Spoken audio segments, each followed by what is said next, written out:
বাংলাদেশে প্রচুর পরিমাণে বৃষ্টি হচ্ছে, তো নিচে অনেকেই অনেক কিছু লাগাতে পারছে না বৃষ্টির কারণে, ভিজে যাচ্ছে বা পচে যাচ্ছে আর পানি বেঁধে যাচ্ছে। এই কারণে মাঠেও ঠিকঠাকভাবে অনেক কিছু আসলেই কৃষকরা লাগাতে পারছে না, যে আজকে বীজ লাগাচ্ছে কালকে বৃষ্টি এসে সেটা নষ্ট হয়ে যাচ্ছে।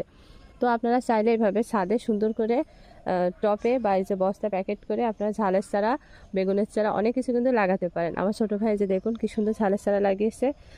এগুলো হচ্ছে কি উবদ ঝাল মনে হয়, এটা হচ্ছে উবদ ঝাল। প্রচুর পরিমাণে ঝাল হয় এই গাছে। আর এটা কিন্তু আমার হাতের জবা ফুল গাছ, মানে আমি আমি লাগিয়েছিলাম। এই যে চাইলে ফুল গাছও লাগাতে পারেন। আর এই যে এখানে চাল কুমড়োর গাছ। আর এখানে দেখুন সুন্দর করে একটি পুঁইশাকের বান দেওয়া হয়েছে। সুন্দর না বলুন? দেখুন কি সুন্দর মানে পুঁইশাক